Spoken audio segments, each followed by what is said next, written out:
नमस्कार, मी प्रियंकाच मराठी किचन मध्ये तुम्हा सर्वांचं मनापासून खूप स्वागत।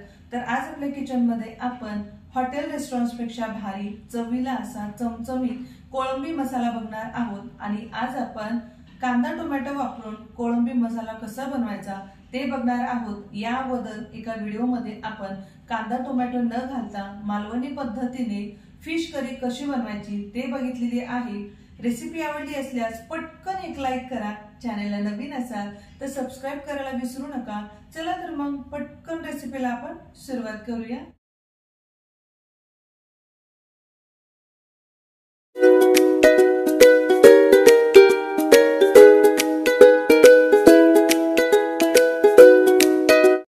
इथे माझ्याकडे सुरमई आणि कोळंबी आहे। तर सर्वप्रथम आपण मॅरिनेशन प्रोसेस केलेली आहे की ज्यामध्ये आलं लसूण कोथिंबीरची पेस्ट, त्याचबरोबर लिंबूचा रस किंवा लिंबूचा रस नसेल तर कोकम आगळ, त्याचबरोबर मालवणी तिखट, आपलं थोडंसं घरगुती तिखट, हळद, मीठ हे लावून आपण 1 तासासाठी बाजूला ठेवून देऊया। त्यानंतर सुरुवातीला इथे 2 मध्यम आकाराचे कांदे ओबडधोबड कट केलेले आहेत। एक मध्यम आकाराचा कांदा बारीक कट करून घेतलेला आहे। जवळपास 9 ते 10 लसूण पाकळ्या घेतलेल्या आहेत। आता आपण ग्रेव्हीची तयारी करून घेऊया। पाठीमागे एका व्हिडिओमध्ये आपण कांदा टोमॅटो न घालता मालवणी पद्धतीने फिश करी रेसिपी तुम्हाला दाखवली। तर आज आपण कांदा टोमॅटो घालून कोळंबी मसाला कसा बनवायचा ते बघूया। तर इथे सुरुवातीला मी गॅसवर कढई ठेवली। कढई गरम झाल्यानंतर त्यामध्ये जो आपण मध्यम आकाराचे 2 कांदे कट करून घेतलेले आहेत तो कांदा घालून घेऊया। त्यानंतर इथे मी एक मोठा टोमॅटो घेतलेला आहे। मोठा टोमॅटो नसेल तर अगदी लहान लहान 2 टोमॅटो घेतले तरी चालतील। तर इथे मी 1 टोमॅटो घेतलेला आहे, तो सुद्धा अगदी ओबडधोबड कट करून घेतलेला आहे। आणि 1 ते 1.5 चमचा इथे मी तेल घातलेला आहे। तेल घालून आपल्याला हे मध्यम आचेवर छान असं भाजून घ्यायचं आहे। एकच भाजी असते पण त्याचे बनवण्याचे खूप सारे प्रकार तुम्हाला यूट्यूबवर भेटतात। प्रत्येकाच्या बनवण्याच्या पद्धती खूप वेगवेगळ्या असतात। पण इथे मी फक्त कांदा टोमॅटो इथे भाजून घेत आहे। आणि हा कांदा टोमॅटो आपल्याला खूप असं जास्त ब्राऊन रंगावर भाजून न घेता अगदी व्हिडिओ दाखवल्याप्रमाणे आपल्याला भाजून घ्यायचा आहे। आता हा कांदा टोमॅटो थंड करून घेऊया। तोवर आपण आता दुसरं वाटण तयार करून घेऊया।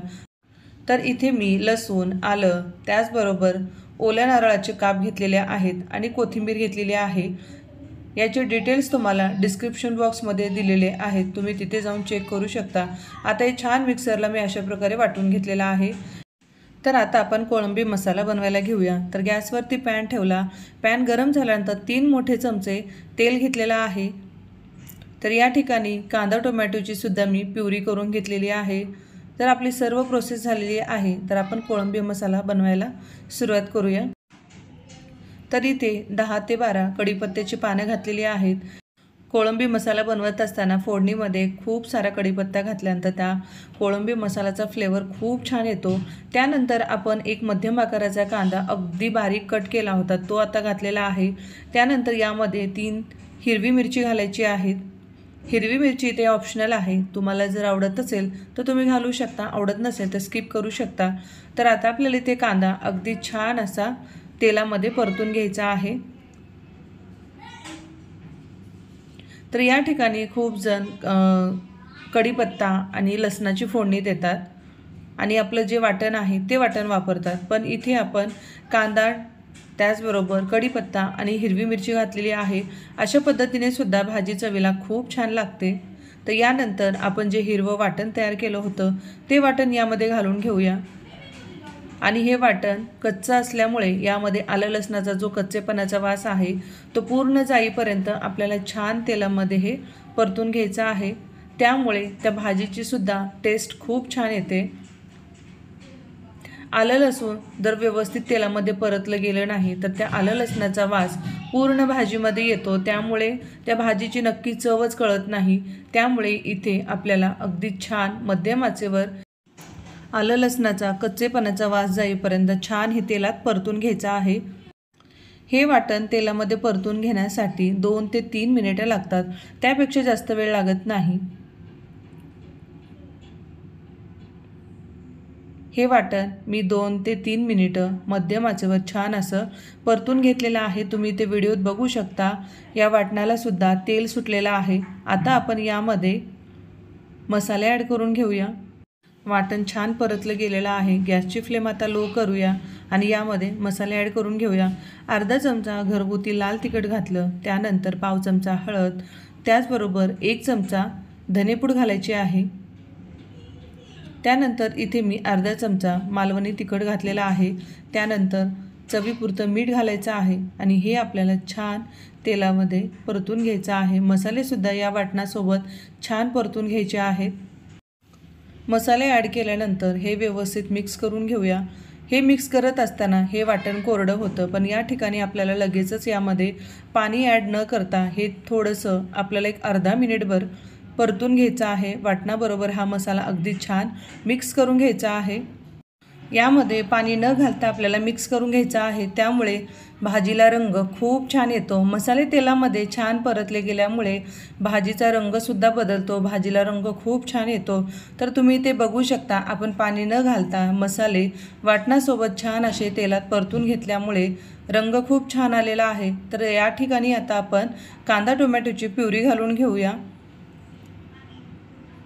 तर ही सुद्धा आपल्याला पाणी न घालता या मसाल्यामध्ये मिक्स करून थोडीशी परतून घ्यायची आहे, कारण आपण अगोदरच कांदा टोमॅटो छान असा भाजून वाटून घेतलेला आहे। त्यामुळे आपल्याला तेलामध्ये हा मसाला तेल सुटेपर्यंत आता ठेवायची गरज नाही। तर इथे मसाला छान असा परतून झालेला आहे, याला तेलसुद्धा सुटलेलं आहे। आता आपण यामध्ये गरम पाणी ॲड करून घेऊया। गॅसची फ्लेम इथे मी लो ठेवलेली आहे। तर इथे मी परत यामध्ये 1 ग्लास गरम पाणी घातलेला आहे आणि हा मसाला पाण्यामध्ये एकजीव करून घ्यायचा आहे। मसाले तेलात छान परतल्यामुळे भाजीचा रंगसुद्धा खूप छान आलेला आहे। यावरती मी मालवणी मसाला अर्धा चमचा घातलेला आहे। तर इथे कोळंबी 1 तास छान अशी मुरली गेलेली आहे। यामध्ये मसाले घातल्यामुळे कोळंबीसुद्धा भाजीमध्ये खूप छान लागते। आता आपण यामध्ये कोळंबी ॲड करून घेऊया। इथे तुम्ही बघू शकता ग्रेव्हीला सुद्धा खूप छान अशी तर्री आलेली आहे, रंग खूप छान आलेला आहे। आता आपण यामध्ये कोळंबी ॲड करून घेऊया। कोळंबी ॲड केल्यानंतर आपल्याला एक 10 ते 12 मिनिटं, ही मोठी कोळंबी असल्यामुळे इथे 10 ते 12 मिनिटं लागतात।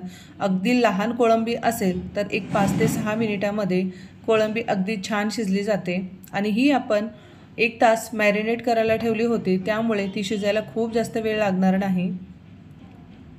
तर यावरती झाकण ठेवून मी एक 10 मिनिटं शिजवून घेतलेली आहे। तुम्ही ते बघू शकता, भाजीला रंग खूप छान आलेला आहे आणि काय जबरदस्त अशी तर्री सुटलेली आहे। कोळंबीसुद्धा व्यवस्थित शिजलेली आहे। आता ही भाजी आपण सर्व करून घेऊया। हॉटेल रेस्टॉरंटच्या भाज्यासुद्धा फिक्या पडतील इतकी चविष्ट आजची ही कोळंबी मसाला भाजी झालेली आहे। तर आजची कोळंबी मसाला रेसिपी तुम्हाला कशी वाटली ते कमेंट करून सांगायला विसरू नका। त्याचबरोबर चॅनलला नवीन असाल तर सबस्क्राईब करायला विसरू नका। परत भेटूया अशाच एका नवीन रेसिपी सोबत। तोपर्यंत धन्यवाद।